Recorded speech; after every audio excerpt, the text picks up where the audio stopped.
Honorable Minister.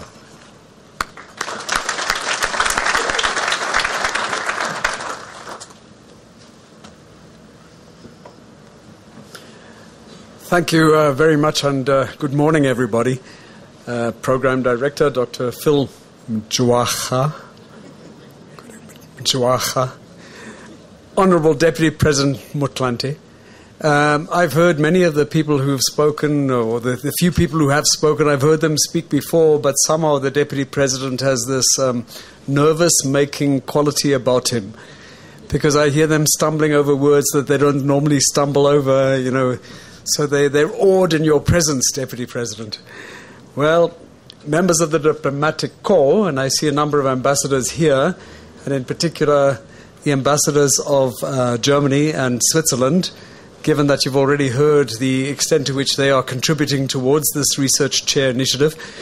The Deputy Minister Masuta, all of the chairholders who are here, leaders of the Science Councils, Dr. Pillay, Vice-Chancellors, Deputy Vice-Chancellors, heads of research from the higher education sector, CEOs of the DST entities, members of the media, distinguished guests. It's a great honor for me to open today's proceedings and introduce our keynote speaker as we announce the filling of the 54 new SARChI chairs. These research chairs are special state-funded academic posts that are designed to recognize academic talent and achievement. More importantly, the chairs provide a platform from which scientific talent can realize its fullest potential, while supporting research in areas of vital importance to South Africa and also fostering the next generation of academics.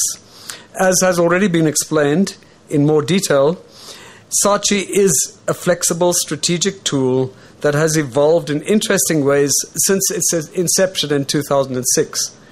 These additional 54 chairs, Dr. Pillay, my arithmetic and yours are slightly different, bring the current total to 157 chairs, representing a cumulative investment of just under R1 billion.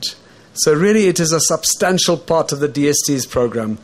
This, ladies and gentlemen, has translated into the creation of about 1,000 new jobs in the innovation system, in part by providing a much-needed stepping stone for associate researchers and postdoctoral students. You will be well aware that the SARChI initiative is already bearing fruit. You've heard that. The Research Chair in Drug Discovery, hosted by the University of Cape Town, under the leadership of Professor Kelly Chibadi, who is here with us today, has, in collaboration with the Medicines for Malaria venture, based in Switzerland, discovered a compound that not only has the potential to become part of a single-dose cure for all strains of malaria, but might also be able to block transmission of the parasite from person to person. Now, these are huge potential breakthroughs, given the enormity and the implications of these, what we call killer diseases. Any advances in finding cures or effective vaccines or preventative measures against these diseases have to be considered of immense socioeconomic and societal value. The team has also developed and identified a candidate suitable for preclinical development. The compound will be the first ever clinical candidate researched on African soil as part of a modern pharmaceutical drug discovery program. Interestingly, our approach to research chairs has a long and distinguished history. The first such chairs seem to have been initiated, this is what our DST research tells us, by somebody called Marcus Aurelius, who was a Roman emperor some 18 centuries ago. Through Aurelius, the Roman state instituted 4 publicly funded academic chairs, one each for the major schools of philosophy at the time, before proceeding to create a number of others. Thus, originally, academic chairs were not established by rich people as monuments to themselves, as tends to be the case in some other countries, through academic endowment, but by the state, out of reverence for the pursuit of truth, which by definition serves the common good. Aurelius was in fact a significant thinker in his own right. In his famous Meditations, he wrote, and I quote, "Everything which belongs to the body is a stream, and what belongs to the soul is a dream and vapor, and life is warfare and a stranger's sojourn, and after fame is oblivion. What then is it that which is able to conduct a man? One thing and only one, philosophy." Of course, in Aurelius's day, philosophy was not merely an abstract discipline for irascible old men with long beards. It meant quite simply the love of knowledge, and thus encompassed much of what we would today recognize as the natural and social sciences. We recognize in South Africa that the love of knowledge is key to meeting aspirations and overcoming the challenges and problems of our young democracy. We also recognize, while the process of creating new knowledge is not a simple matter of opening a tap, there is much that the state can accomplish by means of action that is considered, creative, and ambitious. These are exciting times for human capital development in the national system of innovation. Apart from today's milestone event, the Department of Science and Technology and the National Research Foundation recently published a statement on the outcomes of the awards of yet another flagship human capital development program, namely the awarding of 5 new centers of excellence. Moreover, the National Treasury pledged an additional 400 million rand for the 2015-16 financial year as extra support for postgraduate bursaries. Thanks in large measure to our determined attention to human capital development as well as other aspects of a healthy innovation system, promising discoveries are now being announced by South Africans at an exhilarating pace. On Monday, together with the Minister of Health, Minister Motsoaledi, I attended a press announcement by the Caprisa Consortium on the discovery of potent new antibodies against HIV, a step that takes researchers closer to devising that very elusive challenge that we have, devising a vaccine or treatment against HIV and AIDS. Deputy President, I'm sure you will agree with me that this is one of the many good stories to tell. This new phase of SARChI that we are celebrating today is further evidence of our commitment to a knowledge-based society and the development of the human capital that will steer it. Filling these chairs involves a rigorous 2-phase process spanning a number of months. In the first phase, universities compete for the right to host the newly established chairs, and in the second, individuals compete for the honor of filling the allocated chairs. So why are research chairs called chairs? It has to do with the idea that, as much as holding a chair is a personal duty and honor, it is a seat that eventually must be occupied by another. The pursuit of knowledge is not owned by a particular person, rather it is shared and endless. So while we welcome our new esteemed chairs, please use this opportunity to advance the standing and value of your field of research and be ready to hand over the chair to the emerging new scholars in due course. Ladies and gentlemen, it is now my honor to introduce to you our keynote speaker, a man who could have taught Marcus Aurelius a thing or two about human grace and about a life of service and duty. As the Deputy President, Mr. Motlanthe bears a number of responsibilities, including Leader of Government Business in the National Assembly, Leader of the Anti-Poverty Program, Chairperson of the Energy Advisory Council, Chairperson of the Human Resource Development Council, and Chairperson of the South African National AIDS Council. Now, please don't ask him what he does in his spare time. There is none. In addition to that, as you all know, the Honourable Deputy President spent 10 years in prison. He was the General Secretary of the National Union of Mine Workers. He then became the Secretary General of the African National Congress. He has been my boss for as long as I can remember, and he continues to be.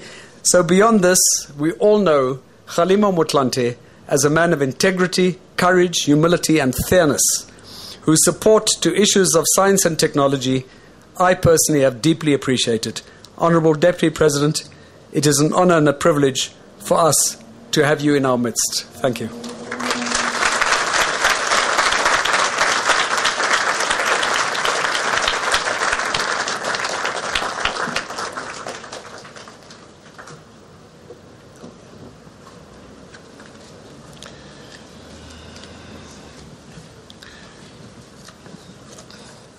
Thank you very much, Honorable Minister of Science and Technology, Ms. Derek Anekom. For a minute, I was gripped by deep fear that you were going to read my obituary. But, and I want to thank you for your kindness.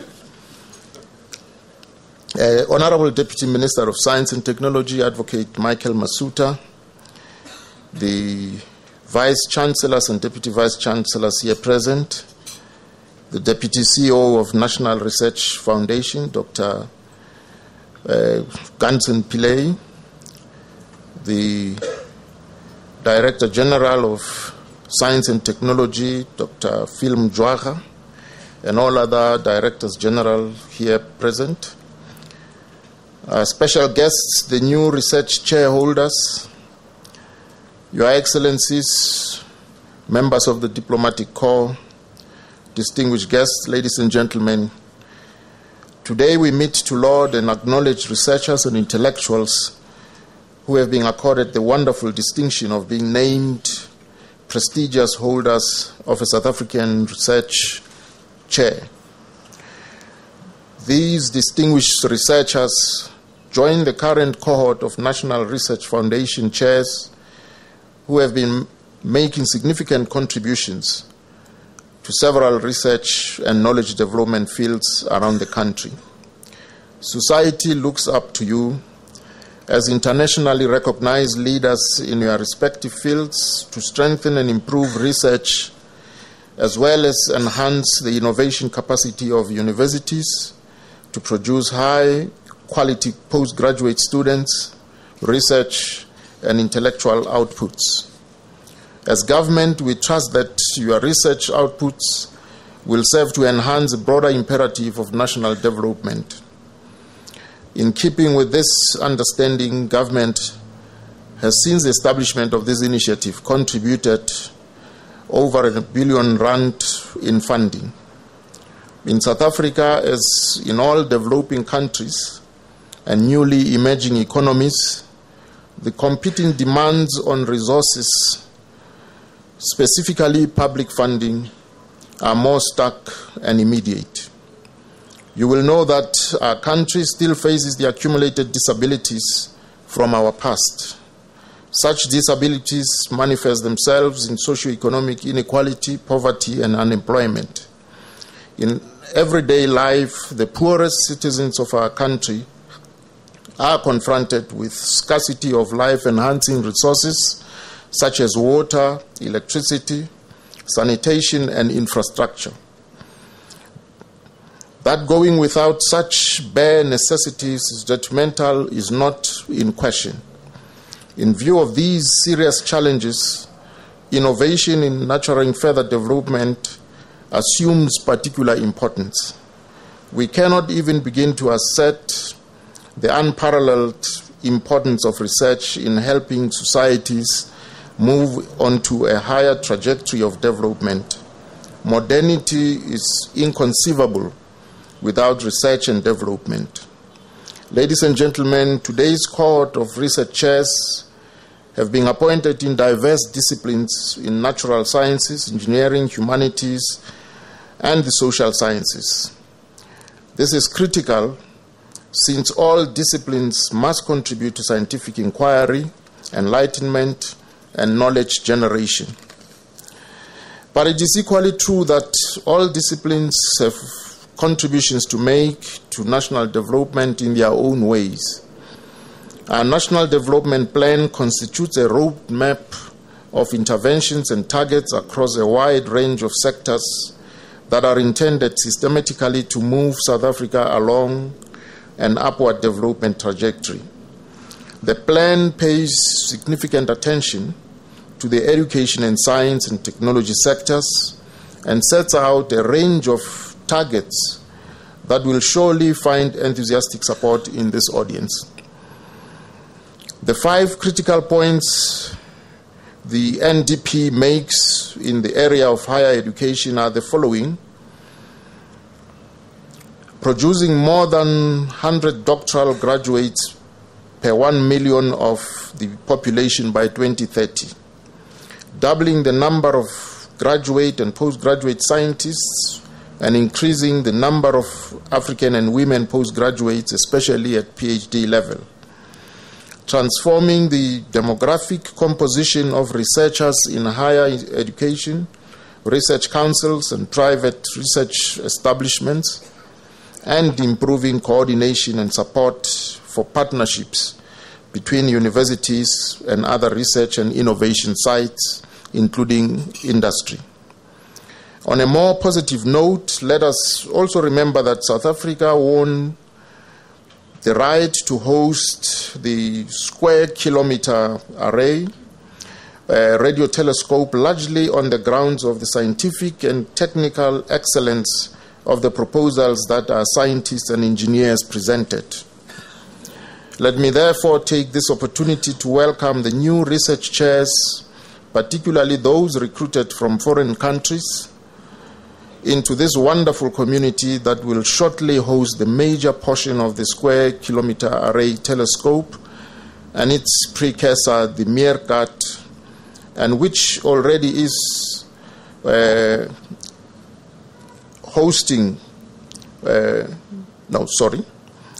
and which is ready to host the third component of the International Center for Genetic Engineering and Biotechnology. Program Director, South Africa as a developing economy has many grand ambitions which are locked in great strategies with strong science and technology links, awaiting people of your caliber and expertise to unlock them. I will just mention a few of these strategies that might cross your work. Firstly, the New Growth Path is a bold new economic development strategy aimed at stimulating a higher growth trajectory while at the same time creating millions of jobs. This new growth path, launched in 2010, is aimed at addressing unemployment, inequality, and poverty by unlocking employment opportunities in the private sector by targeting new job creation drivers in the areas of infrastructure development, green economy, rural and regional development, mining, and tourism.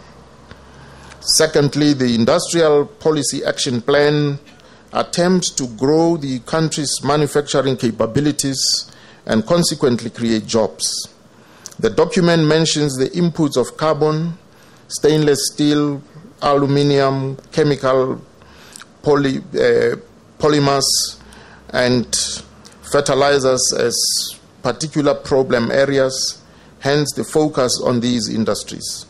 Thirdly, the Presidential Infrastructure Coordinating Commission, chaired by the President, which consists of 18 catalytic projects aimed at fast-tracking development and growth.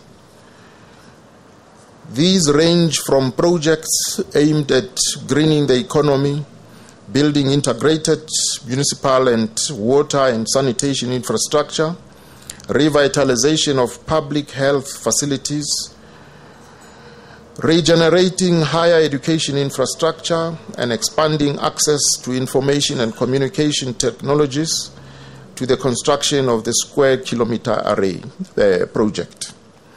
And finally, the Department of Energy's Policy Adjusted Integrated Resources Plan on Electricity, that is IRP 2010, aims at diversifying energy sources with 42% of all new electricity generating capacity in the country envisaged to come from renewable sources, including wind, solar, and hydro over the next 20 years.